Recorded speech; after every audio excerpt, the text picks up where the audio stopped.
HD सच्ची कहानियों पर आप सभी का स्वागत है। मैं भागता भागता इतनी दूर निकल आया था कि मुझे वापसी का रास्ता नज़र नहीं आ रहा था और रात हुई तो एक रिक्शे पर थक हार कर सो गया। जब सुबह रिक्शा वाला आया तो उसने मुझे उठाया और मुझसे पूछा, बेटा तुम कौन हो? तो मैं घबरा गया क्योंकि मैं 3 दिन से लगातार सफ़र कर रहा था और मेरे शरीर में इतनी जान भी नहीं थी। 13 साल का ही तो उम्र था। मैंने उस रिक्शे वाले अंकल को कोई जानकारी नहीं दी। उन अंकल ने मुझे एक अनाथ आश्रम में पहुंचा दिया और इसी तरह मैं अनाथ आश्रम में पलने बढ़ने लगा और पढ़ाई करने लगा और मैं एक काबिल अच्छा इंसान बनना चाहता था। इस काबिल तो ज़रूर बनना चाहता था कि मैं अपने बाप को सलाखों के पीछे भेज सकूं। मैं रोज़ रोज़ अपनी बहन और माँ के बारे में सोच सोच कर तड़प जाता था। रोज़ ये सोच कर सोता था कि मैं इस काबिल कब बनूंगा कि मैं अपने बाप की गुनाहों की सज़ा अपने हाथों से दे सकूं। फिर मैं पढ़ लिख कर जॉब करने लगा। उसके बाद मैं अपने बाप की तलाश शुरू की और मुझे मेरा बचपन का दोस्त मिल गया जिसने मेरे बाप के बारे में सारी जानकारी दी और कहा कि तेरे जाने के बाद तेरे पिता ने तो 1 हफ्ते के अंदर दूसरी शादी कर ली। जब हमने पूछा कि तेरी बहन कहाँ है तो उन्होंने बताया कि वो तो कब की घर से भाग गई है और उसी के गम में उनकी पत्नी मर गई है। ऐसे नालायक बच्चे थे। बेटा भी घर से भाग गया और ठीक 1 महीने के बाद उनके घर से रोज लड़ाई झगड़े की आवाज़ आती थी और अचानक से एक दिन अंकल को पैरालाइज अटैक हुआ।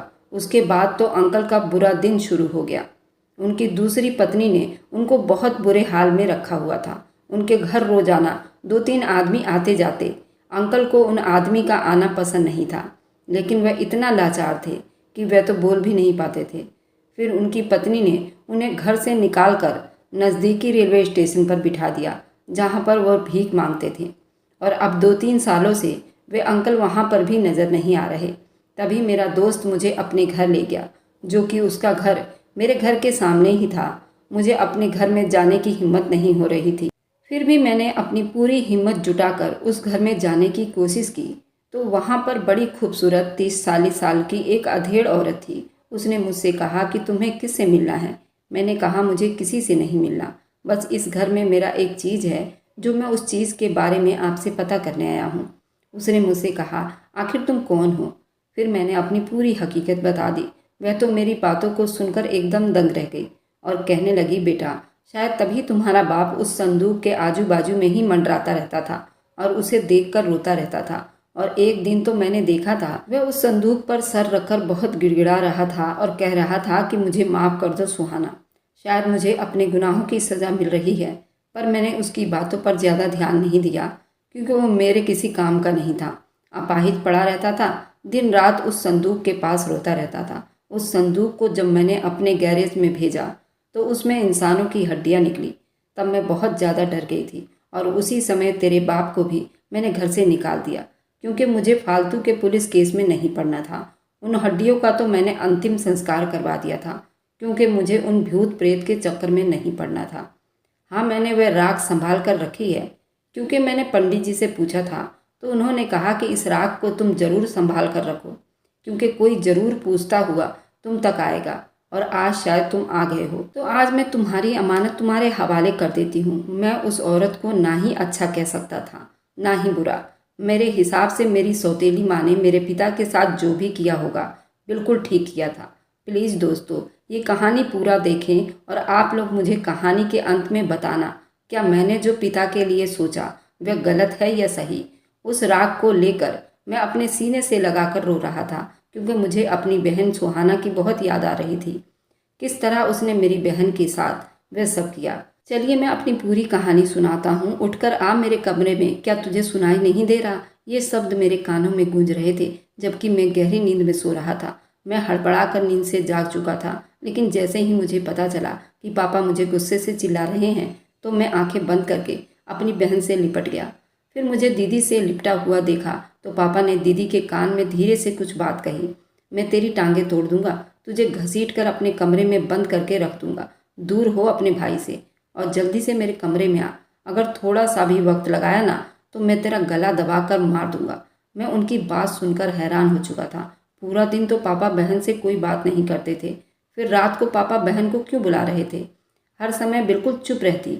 मेरी बहन की सिसकियों की आवाज़ मुझे सुनाई देती थी। मेरी बहन के आंखों में से गरम गरम आंसू निकलकर मेरे गाल पर पड़ने लगे थे। वे डरते हुए कहने लगी, पापा, रिंकू सो रहा है, ये जाग जाएगा। भगवान के लिए मुझ पर थोड़ा सा तरस खाओ पापा। मेरी बहन के शब्द में तड़प थी। मैं एक छोटी उम्र का बच्चा जरूर था, लेकिन हर बात को समझ सकता था। मेरी बहन बहुत तड़प कर पापा से कह रही थी। फिर न जाने पापा ने बहन से क्या कहा। बहन घबराती हुई उठकर खड़ी हुई और मुंह छुपाकर रोते हुए पापा के साथ मरे मरे कदमों से जाने लगी, लेकिन उसने अपनी रोने की आवाज़ को जरा भी ऊंचा होने नहीं दिया। पापा के चिल्लाने की आवाज़ सुनकर वह फिर से रोने लगी। पापा कहने लगी, तू जितनी देर करेगी मैं तुझे उतना ही दर्द दूंगा, ये याद रखना सुहाना, और तुझे उससे भी ज़्यादा दर्द सहना पड़ेगा। बहन आंखों में आंसू साफ करते हुए बाहर चली गई। कमरे में अंधेरा था और बाहर की रोशनी थोड़ी सी कमरे में आ रही थी। मेरी उम्र बहुत कम थी और मैं उठकर बैठ गया। अच्छे और बुरे का मुझे कुछ भी समझ नहीं आता था, लेकिन मैं बार बार यही सोच रहा था कि पापा ने रात को ही फिर बहन को कमरे में क्यों बुलाया। और पापा दिन भर सुहाना दीदी को घूर घूर कर देखा करते थे, लेकिन जैसे ही सुहाना दीदी की नज़र पापा पर पड़ती थी वह नज़रें चुरा जाती थी और गुस्से से बोलने लगती थी, अपना दुपट्टा ठीक करो, इतना पतला कपड़ा क्यों पहन रखा है। मेरे पापा शक की तरह के इंसान थे। मैं धीरे से अपने कदम बढ़ाता डरते डरते अपने दबे कदमों से कमरे के दरवाजे तक गया और वह दरवाज़ा थोड़ा सा खुला हुआ था। मैं समझ गया था कहीं पापा को पता न चल जाए, वरना मुझे तो वह गला दबाकर मार देंगे। ये सोच कर ही मैं घबरा गया था। पूरे घर में चुप्पी छाई हुई थी। उसकी वजह से कमरे से बातें करने की आवाज़ साफ सुनाई दे रही थी। मुझे मेरी बहन की कराहने की आवाज़ आई। वह पापा के आगे हाथ जोड़कर भीख मांग रही थी। मुझे ये सब देखकर कुछ भी समझ नहीं आ रहा था वहाँ पर हो क्या रहा है, लेकिन इतना तो समझ गया था कि जो कुछ भी पापा कर रहे हैं वह ठीक नहीं था। मेरी बहन रोते हुए कह रही थी, पापा मैं आपके आगे हाथ जोड़ती हूँ, प्लीज़ मेरे साथ ये सब कुछ ना करें। मुझे ये सब देखकर बहुत गुस्सा आ रहा था। मैं धीरे से कमरे के अंदर चला गया। खिड़कियां दरवाजा दोनों बंद थे। पापा के कमरे के बाहर खड़ा होकर अंदर की आवाज़ सुन रहा था। अंदर से आने वाली आवाज़ कुछ ठीक नहीं थी। मुझे बहन की दबी दबी आवाज़ आ रही थी और पापा कह रहे थे कि मेरे मुंह से आवाज़ ना निकले, नहीं तो मैं तेरा गला दबा दूंगा। मेरी बहन ने बहुत कोशिश की अपनी सिसकियाँ दबाने की, लेकिन उसकी सिसकियाँ और रोने की आवाज़ मेरे कानों तक टकरा रही थी। मेरे जिस्म में अब करंट सा लगा था। कुछ तो था जो उस कमरे में गलत हो रहा था। दिल तो किया कि दरवाजे को धाड़ से मारकर अंदर चला जाऊं और अपनी बहन को अंदर से निकाल लाऊं। पापा से डरता भी था। अगर पापा को पता चल जाता कि मैं ये सब सोच रहा हूँ तो पापा मुझे टुकड़े टुकड़े करके कौवे को खिला देते। मेरा दिल बहुत तेजी से धड़कने लगा था। मेरी आखिरी उम्मीद अब मेरी माँ ही थी। मैं भागता हुआ अपनी माँ के पास आया।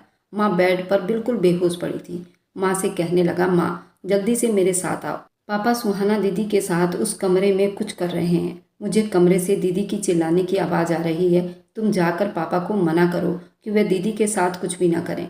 मैं यूं ही सब कुछ अपनी माँ को कह रहा था, लेकिन मेरी माँ बिना कुछ कहे ऊपर छत को घूरे जा रही थी और फिर उसकी आंखों से आंसू निकलकर तकिए में डूबे जा रहे थे। मेरी माँ भी बेबस थी और मैं भी। उस वक्त अपनी बहन के सिसक सिसक कर चिल्लाने की आवाज़ आई। मैंने भगवान का नाम लिया और ये सोचा कि बस अब जो हो जाए देखी जाएगी, लेकिन अब ज़्यादा अपनी बहन को इस परेशानी में नहीं देख सकूंगा। पापा तो बड़ा जालिम है जो न जाने कमरे में क्या कर रहा था। मैंने जैसे ही कमरे का दरवाज़ा धकेल कर खोलना चाहा तो पता नहीं, लेकिन वहाँ पर कुंडी लगी नहीं थी और दरवाज़ा तो पहले से ही खुला हुआ था। अंदर से आवाज़ पहले से भी ज़्यादा ऊंची आने लगी थी। मैंने कपकपाते हुए हाथों से धीरे धीरे दरवाजे को थोड़ा सा खोला। मुझे मेरा बाप दिखाई दे रहा था। उसने गुस्से से हाथ में एक रस्सी पकड़ी थी। उस रस्सी से मेरी बहन के हाथ बांध रहा था। उसके बाद उसने आगे हाथ बढ़ाकर जो किया, मेरे तो पैरों तले से जमीन निकल गई। भले ही बच्चा था, लेकिन अच्छा बुरा समझता था। मेरी तो चीख ही निकल चुकी थी। मैं चीख कर वहीं फर्श पर गिर गया। मुझे लगा शायद मेरी चीख सुनकर पापा इस गलत हरकत से बाज आ जाएगा, लेकिन नहीं। जब मुझे होश आया और जो कुछ मुझे पता चला, मैं तो बस रोता ही रह गया, क्योंकि पापा ने तो बहन के साथ। मैं गली में बच्चों के साथ कंचे खेल रहा था। कंचे खेलने में मुझे कोई नहीं हरा सकता था। अभी अभी मैं अपने दोस्तों के साथ कंचे की एक बाजी लगा कर आ रहा था, जब मेरे एक दोस्त ने मुझे बताया कि वो देखो हरिंदर अंकल आ रहे हैं, वह देखो तुम्हारा बाप आ गया। जैसे ही मैंने अपने बाप का नाम सुना तो मैं तो अपने कंचे भी भूल चुका था। मैं जल्दी से अपने घर की तरफ दौड़ लगा दी। सिर्फ मैं ही नहीं, बल्कि गली में जितने भी बच्चे थे मेरे बाप से डर कर वह भी अपने अपने घरों की तरफ भाग गए, क्योंकि मेरा बाप ऐसे ही था। वह जरा भी किसी का लिहाज नहीं करते थे। उससे पहले जब एक बार मैं अपने दोस्तों के साथ कंचे खेल रहा था तो मेरे पास चला आया। मैं बेखबर होकर कंचे खेल रहा था। उन्होंने अपने पाँव से ठोकर मेरे कमर पर मारी थी। मुझे लगा शायद मेरा कोई दोस्त है। मैंने अपने ही धुन में गाली देकर कहने लगा, क्यों मार रहा है मुझे? लेकिन जब पलट कर देखा तो पापा खड़े थे। उसने सबके सामने ही मेरी पिटाई शुरू कर दी कि बाप को गाली निकालता है, तेरी तो माँ ही बेशरम बेहया है जिसने तुम लोगों की परवरिश अच्छी नहीं की। बाप को गाली देता बेशरम इंसान। मेरा बाप मुझे ऐसा मार रहा था जैसे मेरी जान ही निकाल कर रख देगा। मेरा एक दोस्त जिसकी मेरे साथ बहुत अच्छी बनती थी, उसने जब मुझे मेरे बाप से यूँ मार खाता देखा तो उससे बर्दाश्त ना हुआ। उसने मेरे पापा को धक्का दिया, कहने लगा, छोड़ दो मेरे दोस्त को, मत मारो, तुम बाप नहीं कसाई हो, क्यों मार रहे हो मेरे दोस्त को? अंकल, मैं तुम्हारे खिलाफ जाकर पुलिस में रिपोर्ट दर्ज करवाऊंगा। जबकि वह खुद भी सिर्फ अभी 12 साल का ही था, लेकिन उस दिन मेरे हक में खड़ा हुआ था। मेरे बाप ने उसके पाँव पर भी डंडा मारकर उसकी टांग तोड़ दी थी। वे इतने डर गए थे, वे लोग मेरे पास भी नहीं आते थे। बस एक दो दोस्त ही रह गए थे। वह भी तब तक मेरे साथ खेला करते थे जब तक मेरा बाप सामने गली से आता हुआ दिखाई ना देता। मेरी माँ तो पिछले 1 साल से बिस्तर पर पड़ी हुई थी, जब से मेरे पापा सुहाना दीदी को कमरे में ले जाकर न जाने उनके साथ क्या करता था। उस दिन माँ सारे काम छोड़कर चीखती चिल्लाती हुई उस कमरे में गई थी। कुछ देर बाद रोती हुई सुहाना तो कमरे से बाहर आ गई, लेकिन मेरी माँ नहीं निकली थी। कुछ देर के बाद जब हमने जाकर देखा तो वो फर्श पर बेहोश पड़ी तड़प रही थी। पापा ने पता नहीं कितने जोर से उनके सर में दे मारा था। वह 1 हफ्ते से बोल नहीं पा रही थी। पापा को जब कहते कि माँ को डॉक्टर के पास ले जाओ तो कहता कि मेरे पास पैसे नहीं हैं, और कहते कि खबरदार जो दोबारा मुझे उसे डॉक्टर के पास ले जाने को कहा, वरना तुम दोनों का भी यही हाल करके चारपाई पर लिटा दूंगा। हमारा बाप बड़ा जालिम था। मैंने पापा के जाने के बाद दीदी से पूछा था, आखिर क्या हुआ है? पापा क्यों आपको उस कमरे में ले जाते हैं? लेकिन वह कुछ नहीं बोली, बस चुपचाप रोती रहती। कहने लगी, तुम अभी बहुत छोटे हो, काश तुम बड़े होते तो शायद मुझे पापा से बचा सकते। उसकी बात सुनकर मुझे कुछ अजीब सा लगता था, लेकिन मुझे बहन ने कुछ भी नहीं बताया था। उसी वजह से मेरी माँ भी इस हाल पर पहुँच चुकी थी। मैंने जैसे तैसे पड़ोस की आंटी को बताया और पापा की जेब से थोड़े बहुत पैसे चुराकर मैंने माँ की दवा का इंतजाम किया था, जिसे खाकर वह सांस तो ले रही थी, लेकिन पहले जैसी ठीक नहीं हो पा रही थी।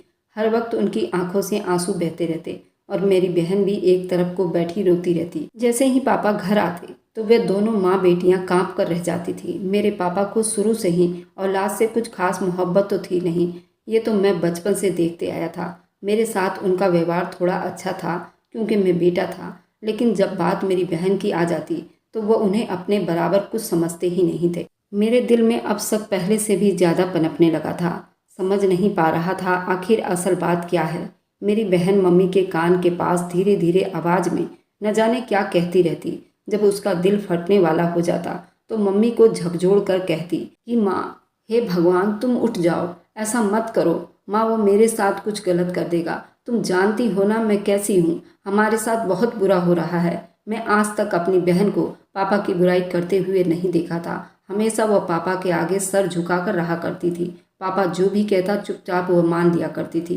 कभी कभार पापा को गुस्सा आता तो वह उसे मारने भी लगता था, लेकिन उसने आगे से कभी उफ तक नहीं की थी। मैं दीदी को हमेशा रोता देखकर पापा को बुरा कहता। वो मेरे मुंह पर हाथ रख देती थी, कहती थी, खबरदार, बाप है हमारा, किसी न किसी दिन तो उन्हें हमारा एहसास ही हो जाएगा ना। तुम पापा को कुछ मत कहा करो, भगवान नाराज होता है। अपनी बहन की ये बात सुनकर मैं बहुत ही मासूम अंदाज में कहता था, क्या भगवान सिर्फ बच्चों से ही नाराज होते हैं? मैं माँ बाप से नाराज नहीं होते?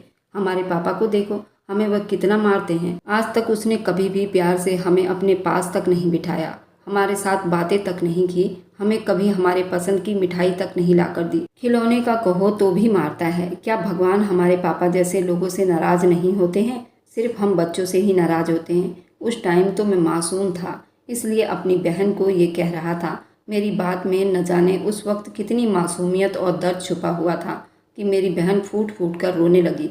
रोते हुए कहने लगी कि सब्र करो, भगवान से प्रार्थना करो, हमारे पापा अच्छे हो जाएं। मेरी बहन हमेशा ही मुझे यूँ समझा दिया करती थी, लेकिन आज जो रोते हुए मेरी बहन जो कह रही थी, वह सुनकर ये तो समझ ही चुका था, जरूर कोई ना कोई ज़्यादा ही गंभीर बात है। तभी मेरी बहन रोते हुए कह रही थी, भगवान से प्रार्थना करो पापा आज घर पर वापस ना आए, बल्कि रास्ते में ही कहीं मर जाए। मैं अपनी बहन के मुंह से ये सुना तो चलता चलता उसके पास आ गया। कहने लगा कि तुम पापा को ऐसा क्यों कह रही हो, मुझे बताओ पापा तुम्हारे साथ क्या करते हैं, तुम्हें उस कमरे में क्यों लेकर जाते हैं, क्या वह तुम्हें बहुत मारते हैं, तुमने कौन सी गलती की है जो तुम्हें मारते हैं। मैं रोते हुए अपनी बहन से सवाल कर रहा था कि वो मुझे बताए। मैं ज़्यादा शक में नहीं पड़ना चाहता था, लेकिन वो मुझे बताने के लिए बिल्कुल भी तैयार नहीं थी, बस माँ के सीने से लगकर रोती रहती थी। उस शाम पापा वक्त से पहले ही घर आ चुका था। मेरी बहन किचन में आटा गूंद रही थी, जबकि मैं आंगन में माँ के पास बैठा उसकी टांगे दबा रहा था। अभी मैं माँ के टांगे ही दबा रहा था कि धड़ धड़ दरवाज़ा बजने के साथ साथ पापा के चिल्लाने की भी आवाज़ आ रही थी। वह कहने लगा, कहाँ मर गए हो सारे के सारे, क्या तुम लोग सारे के सारे बहरे हो गए हो और अपने कानों में रुई ठूस कर बैठे हो। पापा की आवाज़ सुना था कि मैं तिलमिला उठा था, नंगे पांव ही भागकर दरवाजे तक आया और दरवाज़ा खोल दिया। अभी तो दरवाज़ा पूरा खुला भी नहीं था कि पापा ने पूरी ताकत से दरवाज़ा खोला। मैं जाकर पीछे दरवाजे और दीवार के साथ लगा था। बहुत तेज़ी से बौखलाए हुए घर में दाखिल हुए थे। ऐसे लग रहा था जैसे किसी का कत्ल करके आ चुके हैं। तेज तेज कदम उठाते अंदर कमरे में चले गए। पापा को घबराए हुए देखकर मुझे भी डर लगने लगा था। कहने लगा, क्या बात है पापा, सब ठीक तो है ना। लेकिन मुझे डांट कर कमरे से बाहर निकाल दिया। कहने लगे, जाकर अपनी बहन को बुला कर लाओ। मैंने सुहाना को बताया तो वह भी थरथर कांप रही थी। उसके चेहरे की रंगत बिल्कुल पीली पड़ चुकी थी। घबराते हुए मेरे पापा के कमरे में चली तो गई। जैसे जैसे उसके कदम मेरे पापा के कमरे की तरफ बढ़ रहे थे, मेरी माँ जो चारपाई पर लेटी थी, न जाने उसे कौन सी बीमारी थी, मगर वह भी साथ ही तड़प रही थी। ऐसे लग रहा था जैसे कुछ गलत होने वाला हो। मगर कमरे में जाने के बाद बिल्कुल खामोशी सी छा गई। मैं कमरे के बाहर ही खड़ा था जब 20 मिनट के बाद मेरी बहन कमरे से बाहर निकली। बिल्कुल पथराई हुई थी। बड़ी मुश्किल से कदम उठा उठाकर आगे बढ़ाई और सीधा किचन में चली गई। मैं सुहाना दीदी के पास ही गया था। उनके पास बैठकर कहने लगा, दीदी क्या हुआ, पापा ने आपको क्या कहा है, कुछ तो बोलो। लेकिन वह तो बस किसी मरे हुए इंसान की तरह नज़र एक जगह गड़ाकर वहीं पर देखी जा रही थी। वह अपने होश में नहीं थी। पता नहीं पापा ने उनको क्या कहा था। कुछ दिन के बाद वह रात भी आ गई जब आधी रात को मुझे छोड़कर मेरी बहन पापा के साथ एक अलग कमरे में चली गई थी। और उस वक्त आसमान पर तेज बादल गरजने लगे। बादलों की गरजने की आवाज़ इतनी ऊंची थी कि मेरी आत्मा तक कांपने लगी। मैं माँ से रोते हुए कह रहा था, माँ देखो ना, दीदी की चीखने की आवाज़ आ रही है। पता नहीं पापा उन्हें क्यों मार रहे हैं। लेकिन मेरी माँ का वजूद उस पल कांपने लगा था। उनके ऊपर कपकपी सवार हो गई थी। फिर देखते ही देखते वह बिल्कुल सुन्न हो गई। मेरी माँ मर चुकी थी, उनका दम निकल चुका था। लेकिन मैं समझा शायद माँ सो गई हैं। मैं उठकर धीरे धीरे कदम उठाता वापस उस कमरे में आया। दरवाज़ा जरा सा अंदर की तरफ धकेला तो वह दरवाज़ा खुल चुका था। जैसे ही दरवाज़ा खुला तो सामने का मंजर मैं अपनी आंखों से बयान नहीं कर सकता था। पापा मेरी बहन को रस्सियों से बांध रहे थे। उसके मुंह में कपड़ा ठूंस रखा था और वह रो रही थी। देखते ही देखते पापा ने उसके दोनों बाजू को पकड़कर, मेरी बहन की आंखों में मुझे गुस्सा साफ दिखाई दे रहा था, लेकिन मैं छोटा था, पापा से बहुत डर रहा था। मुझे लगा मेरे साथ भी वही सब होगा जो बहन के साथ हो रहा है। मैंने उस रात दरवाजे के इस पार खड़ा होकर वह सब कुछ देख रहा था। कभी दरवाज़ा बंद कर देता और कभी वह मंजर देखता। तभी पापा ने जो कुछ किया, मेरी चीखें निकल चुकी थी। मैं चीख मारकर रोने लगा। दरवाज़ा खोला था। अंदर मेरी आवाज़ सुनकर पापा भी घबरा गया था, जिसने अपनी कमीज उतार रखी थी। मुझे रोता देखकर जोर से थप्पड़ मेरे मुंह पर मारा और कहने लगा, चुप कर जा कमीने, तेरे मुंह से थोड़ी सी भी आवाज़ निकली और मुझे सुनाई दी तो मैं तेरा भी यही हाल करूँगा। बिल्कुल चुप कर। अगर पड़ोस में से कोई भी उठकर यहाँ पर आया ना तो तेरी हड्डियाँ तोड़ कर रख दूंगा।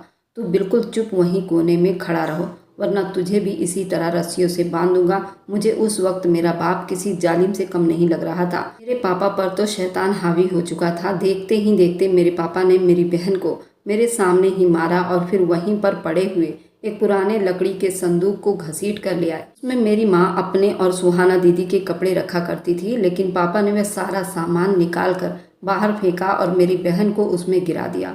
संदूक में गिराने के बाद पापा सर से लेकर पांव तक मेरी बहन को देख रहे थे। मैं रो रहा था, रोते हुए बस इतना कह रहा था, पापा बहन ने क्या गलती की है, आप बहन को ऐसी सज़ा क्यों दे रहे हो, मेरी बहन ने क्या गलती कर दी। मेरे पापा ने खून खान नज़रों से मुझे देखा और कहने लगे सारी गलती मेरी है, और जब बाप गलती करता है तो बेटे को छुपाना ही पड़ता है। तेरी माँ तो बिस्तर पर पड़ चुकी है, मेरी किसी काम की तो रही नहीं। अब इस घर में दो ही औरतें थीं, एक तेरी माँ और एक तेरी बहन। तेरी माँ अगर किसी काम की नहीं रही, तेरी बहन तो है जो मेरे किसी काम आ सकती थी, लेकिन कुछ ज़्यादा ही नखरे दिखा रही थी। मैं उसे नखरों के काबिल ही नहीं छोड़ूंगा। इतना कहकर पापा उस संदूक को बंद कर दिया। पापा संदूक को घसीट कर उस कमरे में ले जा रहा था। खुद मैं अपने मुंह पर हाथ रखकर ये मंजर देख रहा था। मेरे लिए ये मंजर मेरी मौत से भी ज़्यादा था। मुझे लग रहा था जैसे आज मर जाऊंगा, आज मैं बच ही नहीं पाऊंगा। मैं गहरी गहरी सांस ले रहा था, बार बार अपने सीने पर मार रहा था, क्योंकि मेरे सीने में बहुत दर्द महसूस हो रही थी। पापा संदूक को घसीटकर घर के पिछले हिस्से में ले जाने लगे, जहाँ पर एक कमरा बना हुआ था। उस कमरे में पापा पहले जानवर बांधा करते थे, लेकिन फिर जानवरों को बेच दिया गया। वह कमरा खाली हो गया था, उसे नए सिरे से बनवा दिया गया था। लेकिन न जाने क्यों मुझे वहाँ पर जाते हुए बहुत डर लग रहा था। मुझे वहाँ से अजीब सी आवाज़ आती थी। पापा ने एक बार एक भैंस को मारा था, तो पापा के हाथों से लोहे की छड़ खाकर वह भैंस मर गई थी। मुझे लगता था जैसे उस भैंस की आत्मा वहीं पर मंडरा रही हो। पापा ने उसे मारा है तो वह मुझे भी मार देंगे। इसी डर के मारे मैं उस कमरे की तरफ नहीं जा पाया था। आज मैं धीरे धीरे दीवार के ओट में खड़ा होकर ये मंजर देख रहा था, जब संदूक को घसीटकर घर से उस कमरे में ले गए। कमरे में संदूक रखने के आधे घंटे तक वह कमरे से बाहर नहीं आए थे, और मैं दीवार के ओट में खड़ा देख रहा था। मुझे अपनी बहन के साथ बिताया हुआ एक एक पल याद आ रहा था। पता नहीं मेरे पापा ने मेरी बहन के साथ कैसा पाप किया था। उस पाप को छुपाने के लिए बहन को ही मार दिया। कुछ देर के बाद पापा उस कमरे से बाहर आ चुके थे। उसने अपना हाथ एक कपड़े से साफ किया और उस कमरे को बाहर से ताला लगा दिया। मेरे पास चला आया, उस चाबी को अपनी जेब में डाल लिया। कहने लगा, तूने जो भी कुछ देखा है ना, किसी को कुछ बताना नहीं है, नहीं तो अच्छा नहीं होगा तेरे लिए, समझा? चल जाकर शाबाश, जाकर सो जा। मुझे उस वक्त अपने बाप से बहुत डर लग रहा था। मैं चुपचाप हो गया और जाकर अपनी माँ के सीने से लगकर सो गया। मेरी माँ बिल्कुल ठंडी पड़ चुकी थी, उसका बदन बिल्कुल बर्फ और ठंडा हो रहा था।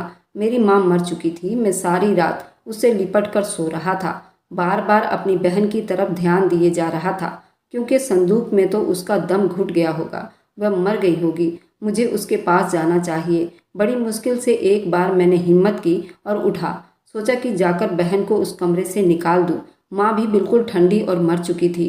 अब अपनी बहन को लेकर मुझे यहाँ से भाग जाना चाहिए, लेकिन मैं कुछ कर नहीं पाया। सारी रात यूं ही बीत गई थी। मैं छत को देखता रह गया। सुबह का टाइम था जब मुझे पापा के उठने की आवाज़ आई। वह घर के उस हिस्से में गए थे जहाँ पर वह कमरा मौजूद था। कुछ देर के बाद फिर वापस आए और घर से चले गए। मैंने उठकर सबसे पहले गली में देखा था। मुझे पापा कहीं भी दिखाई नहीं दे रहे थे, शायद वे जा चुके थे। मैं सुहाना दीदी को नाम से बुला रहा था। भाग भाग कर उस कमरे के पास उस कमरे को खोलना चाह रहा था, लेकिन ताला लगा हुआ था। उस कमरे में तो कोई ऐसी खिड़की भी मौजूद नहीं थी जहाँ से मैं अंदर का मंजर देख सकता था। मैं चिल्ला चिल्ला कर कह रहा था कि सुहाना दीदी, आप ठीक तो है ना? मैं आ गया हूँ सुहाना दीदी, जवाब दीजिए। लेकिन वह इतना बड़ा लकड़ी का संदूक, और संदूक में मेरी बहन। अब तक तो वह कब की मर चुकी होगी। ये सोचकर ही मेरा पूरा बदन कांप कर रह गया था।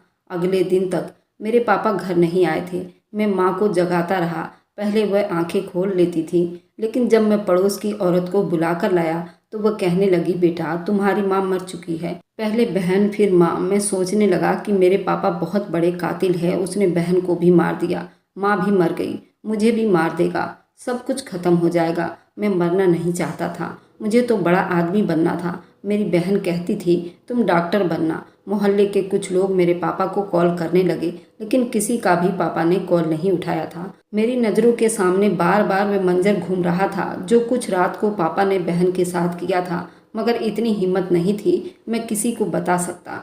मेरी माँ की अर्थी पड़ी थी और हर कोई मुझे यही कह रहा था कि तुम्हारी बहन कहीं नज़र नहीं आ रही, क्या वह अपने पापा के साथ गई है? उस वक्त मेरा जी चाहा कि मैं सबको बता दूं कि पापा ने बहन को उस कमरे में बंद कर दिया है, और जो कुछ बहन के साथ किया मैं सब कुछ बताऊं। लेकिन थोड़ी देर के बाद मेरा बाप दरवाजे से दहाड़े मारकर रोता हुआ कमरे के अंदर दाखिल हुआ। मैं तो टकटकी बांधे अपने पापा को देखता ही रह गया था, जो रोते हुए लोगों के गले लगकर कह रहा था कि मेरी पत्नी को क्या हो गया, अच्छा भला छोड़कर गया था। मेरा बाप जिस तरह रो रहा था, एक पल को मुझे लगा जैसे मेरा बाप सुधर गया हो, लेकिन नहीं, वो लोगों के सामने सिर्फ और सिर्फ ड्रामा कर रहा था। मेरा बाप मेरे पास आकर बैठ गया, मेरी माँ का हाथ पकड़कर रो भी रहा था और साथ साथ बहाने बहाने मुझे कह भी रहा था, अगर तेरी जुबान से एक भी शब्द निकला या किसी ने मुझसे तेरी बहन के बारे में सवाल किया तो याद रखना, मुझे भी उस संदूक में बंद करके वह पहाड़ से नीचे फेंक देगा। मेरा बाप उस समय न जाने कितना खतरनाक लग रहा था। मैंने कभी सपने में भी नहीं सोचा था। मैंने एक गहरी सांस ली और फिर चुप करके अपनी माँ को देखने लगा। ये हमारी माँ ही थी जिसने बाप की करतूतों पर पर्दा डाला था। जब तक वह जिंदा थी हमारे बाप की हकीकत खुलने नहीं दी थी। लेकिन पापा तो ऐसा जालिम निकला था, उसे माँ की भी परवाह नहीं थी। फिलहाल उस वक्त इतना डर चुका था कि मैं अपनी माँ के लाश को देखा। जैसे ही लोगों ने मेरी माँ की अर्थी उठाकर घर से बाहर ले जाना चाहा तो मैं भी साथ ही घर से निकल आया। मैं पूरी कोशिश कर रहा था कि अपने बाप की नज़रों से छुपा रहूं।